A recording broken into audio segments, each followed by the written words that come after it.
हाँ तो प्यारे कप्तानों, आज के इस वीडियो में आप सभी का स्वागत है। और आज के इस वीडियो का मुद्दा भैया ये है कि 10 मिनट के अंदर ब्रह्मांड का ज्ञान तो नहीं दे सकता, लेकिन हाँ 10 मिनट के अंदर आपको उपसर्ग पढ़ा दूंगा। तो 8वीं से लेकर IAS तक किसी भी एग्जाम में कोई क्वेश्चन गलत नहीं होगा। बस कंडीशन ये है कि आंख खोल के और बाकायदा शांति तरीके से ये देखना अपने को, ठीक है। तो उपसर्ग, तो पहले उपसर्ग की एक परिभाषा, फिर ट्रिक पे आएंगे, ठीक है। खामरू डुबमरू वाला काम मत करो, नहीं तो कुछ भी नहीं होगा। सरकारी नौकरी तो बहुत दूर की बात, शादी ब्याह भी नहीं होंगे।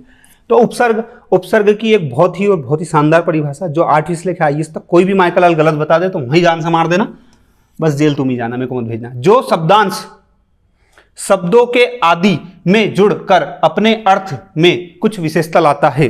कैसे भैया?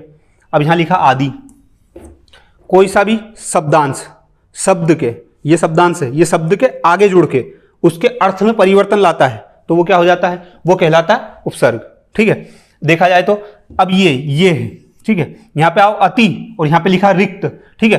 अब इधर देखना, समझना, रिक्त का मतलब क्या होता है? खाली, ठीक है। अब ये लिखा अति, अति का मतलब अधिक, ठीक है।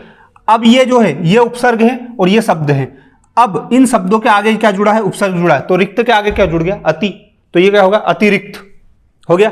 अब तुम एक चीज समझना कि जब भी कोई उपसर्ग जुड़ के नया शब्द बनता है तो वो अपना अर्थ ही अलग कर लेता है। जैसे रिक्त का मतलब क्या होता है? रिक्त का मतलब होता है खाली, एकदम खाली, खाली। जैसे तुम्हारा जीवन पड़ा खाली, रिक्त मतलब खाली। लेकिन अति उसमें जुड़ जाता है तो वो क्या हो जाता है? अतिरिक्त, ठीक है। तो अतिरिक्त, उनके जीवन में कोई और है लेकिन तुम्हारे अतिरिक्त, तुम्हारे होते हुए भी तुम्हारे अतिरिक्त, है ना। तुम्हारा दिमाग बहुत तेज है इस मामले में, इसलिए ये एग्जाम्पल दिया मैंने। जिसके बाद में आता भैया ये क्या आता है? ये आते हैं एक तरीके से भेद कह लो, प्रकार कह लो, या बांटा गया कह लो।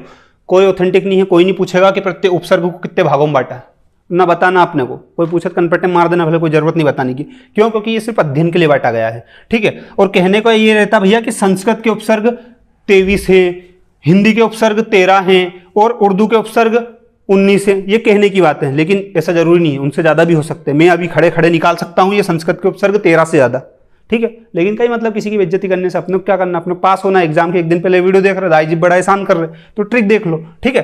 तो ये संस्कृत के, हिंदी के, उर्दू के और अंग्रेजी के उपसर्ग अपन सारे पढ़ेंगे। तो इनके मैं 10-10, 12-12 शब्द बताऊंगा, बस वो याद कर लो। आगे आगे के कुछ भी याद नहीं करना, कुछ भी एक शब्द अलग से याद नहीं करना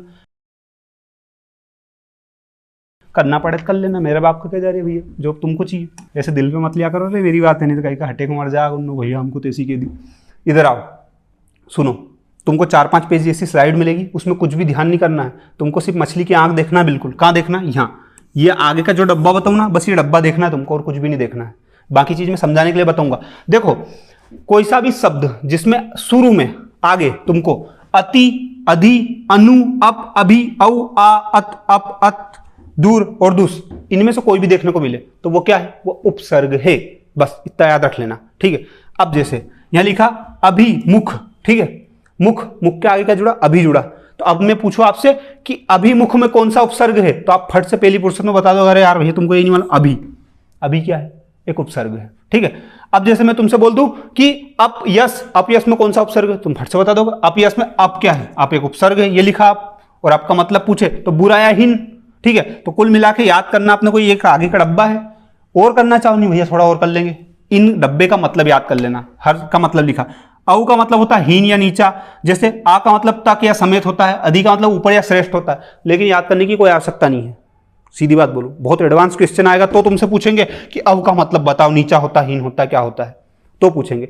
पास ही होना है, एग्जाम के एक दिन पहले ही मुंह फाड़ रहे अपन वीडियो के अंदर, तो फिर तो कुछ नहीं है। अवगुण में कौन भैया, क्या कौन सा उपसर्ग है, तो आप फट से बता दोगे औ क्या है? उपसर्ग है, बस इतना। तो ये डब्बा याद करो, आगे का टेंशन खत्म करो। ऐसे दूसरे पेज पे आओ।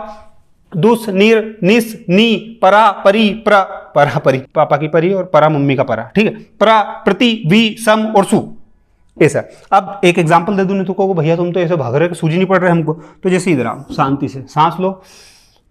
अब सुनो, सु का मतलब क्या होता है? अच्छा और अधिक। अब मैं तुमसे बोल दूं शिक्षित, शिक्षित मतलब क्या होता है? शिक्षित मतलब पढ़ा लिखा। अच्छी शिक्षा है उसके पास की बुरी शिक्षा, ये कैसे पता चलेगा? सिर्फ शिक्षित वर्ड से पता नहीं चलेगा। लेकिन मैं बोल दूं सुशिक्षित, अब तुमको पता चल गया सुशिक्षित मतलब अच्छा पढ़ा लिखा है यार। अब एक व्यक्ति तुम्हारे सामने शिक्षित खड़ा है, एक सुशिक्षित खड़ा है, तो दोनों में पता कर पाओगे सुशिक्षित मतलब अच्छी शिक्षा इसके पास। आई बात समझ में? क्योंकि सु का मतलब ही क्या है? अच्छा। आई बात समझ में नहीं आई? कोई बात नहीं फिर बेटा। तुम्हारी जॉब लगने से इस बार। ऐसी बद्दुआ नहीं दे रहा हूँ, मेरे गाली मत देना रे मेरे को, मैं फिर ठीक है।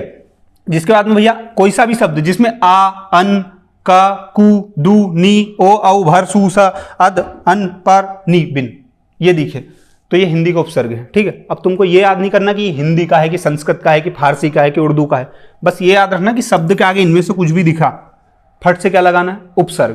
तुमसे यही पूछेगा बस कि दुबला, दुबला में कौन सा उपसर्ग है, तुमको बताना दू। दू मतलब क्या होता है, बुरा या कम, बस ये याद कर पाओ तो अच्छी बात। तो तुम भैया तुम तो साक्षात भगवान के अवतार हो, अगर ये भी याद कर लो तो। नहीं कर पाओ तो कोई दिक्कत नहीं, तुमको राक्षस नहीं मानेंगे तो फिर इंसान ही मानेंगे। ठीक है, उसके बाद में नेक्स्ट आता भैया ये अरबी और फारसी के उपसर्ग। तो अल, कम, खुश, गेर, दर, ना, फिल, बा, बंद, बर, बे। अब ये ऐसे सुनोगे तो ऐसा लगेगा ये क्या रामायण चल रही है, पर इसको एग्जैक्ट लागू करोगे ना तो सब समझ में आएगा। ईमान, ईमान में मैं जोड़ू, मैं तुमसे बोलूं बेईमान, बेईमान में कौन सा उपसर्ग है। अब तुमको ये पता उपसर्ग आगे लगता है, लेकिन जब इसको मैं तोड़ दूंगा तो ईमान भी तो कुछ होता है। ईमान एक शब्द है, उसके आगे बे जुड़ा है, तो बे ही तो क्या है, उपसर्ग है। यही तो पूछ रहा हूं। अब बे का मतलब क्या होता है, बिना, तो बिना, तो बे ईमान, तो ईमान के आगे बे जुड़ा है, तो बे ईमान मतलब जिसके पास कोई ईमान ही नहीं है ना। अब ईमान का मतलब भी अगर मेरे को बताना पड़े तो भगवान कसम 10 रुपए लेके जाओ, जेर खाओ, मर जाओ, कोई मतलब नहीं दाई जी पैसे बर्बाद करने से। सही में मत मर जाना यार भैया यार। बिल, बिला, ला, सर, हम, हेर और बे, ये इतने, इनमें से कोई भी दिखे तो फट से क्या लगाना है, इनमें से जो है वो, ये सब उपसर्ग ही है जो बता रहा हूं मैं। बस फर्क इतना है कि हिंदी के हैं। अब जैसे अंग्रेजी के उपसर्ग, तो कोई सा भी अंग्रेजी का शब्द, कोई सा भी अंग्रेजी का शब्द तुमको दिखे, अब मैं बोलूँ कि वायसराय में कौन सा उपसर्ग है ये बताओ तुम तो तुमको समझ में आया कि वाइस। अब ये राय, तो वाइस क्या है, इसमें उपसर्ग है। तुमको बस इतना पता होना चाहिए वाइस एक उपसर्ग है, बस तुमको ये पता होना चाहिए जनरल एक उपसर्ग है बस। ठीक है, अब तुमसे तुम्हारे सामने लिखा रहे जनरल मैनेजर, और तुमको बोले जनरल मैनेजर में कौन सा उपसर्ग है, तुम फट से बता दो कि जनरल एक उपसर्ग है, बस इतनी बात है। और क्या है, तो जनरल क्या है, उपसर्ग है। ऐसे चीफ मिनिस्टर में चीफ एक क्या है, उपसर्ग है।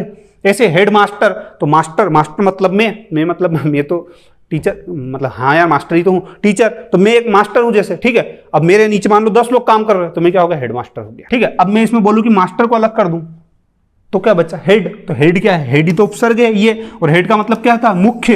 अब इसके बाद आते भैया उपसर्ग के समान प्रयुक्त होने वाले संस्कृत के अवयव। अवयव, अवयव का मतलब बताऊं क्या है, ऐसा शब्द जिसपे स्त्री का, पुरुष का, भूत का, पिशाच का, संज्ञा का, सर्वनाम का, किसी का कोई फर्क ही नहीं पड़े। एग्जाम्पल, राम अब जाएगा, जाएगा।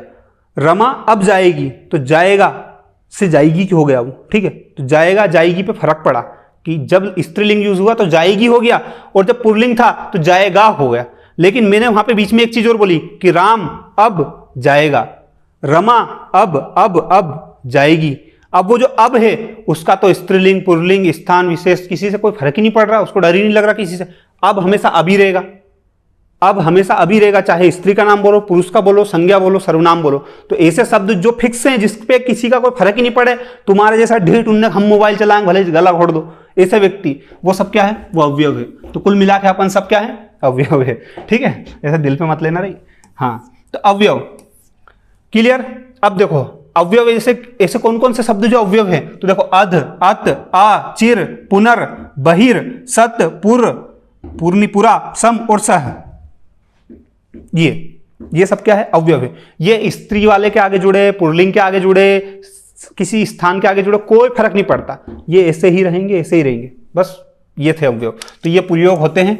अब तुमको कुछ नहीं करना है पूरे इसमें से, बस ये आगे के जो एक एक लाइन है ये आगे की, बस ये याद करना है और कुछ भी याद नहीं करना है। ठीक है, बाकी मैं तुमको बता चुका हूं भैया उपसर्ग पूरे शानदार तरीके से। अधिक जानकारी तुमको चाहिए तो कोर्स में मिल जाएगी, हिंदी का कोर्स बना रखा, बहुत डिटेल में वहां पे बता रखा सारी चीजों को। ठीक है, वहां पे समझ सकते हो। बाकी और तुमको तो घर ही पढ़ाने आ सकता हूं मैं, इतना तुम्हारे लिए सहयोग कर सकता हूं, इससे ज्यादा कुछ नहीं कर सकता। बाकी हाँ, एक चीज और मैं बता दूं कि तुमको अगर हिंदी की और ट्रिक जाननी है तो कुछ नहीं करना है, यूट्यूब पे सर्च करना हिंदी प्लेलिस्ट ट्रिक बाय सीनू सिंह, इतने में तुम्हारे सामने पूरी मेरी जितनी भी अभी तक वीडियो बनाई हिंदी की सारी आ जाएगी, वो देख लेना। और अधिक जानकारी चाहिए तो सीनू सिंह करके एप्लीकेशन मिलेगा, उसको डाउनलोड करना, वहां पे कोर्स है, कोर्स लगे तो खरीदो, नहीं लगे तो मत खरीदो। बाकी ये पीडीएफ है, पीडीएफ फॉर्म में भी वो कोर्स में आपको मिल जाएगी। ठीक है, बाकी इतना झेल लिया इसके लिए धन्यवाद। जय हिंद, जय भारत। अपना ख्याल रखो, माता पिता ख्याल रखो, पढ़ाई लिखाई पे ध्यान दो, बर्बाद होने से ज्यादा अच्छा। ठीक है, थैंक यू। जय हिंद, जय भारत।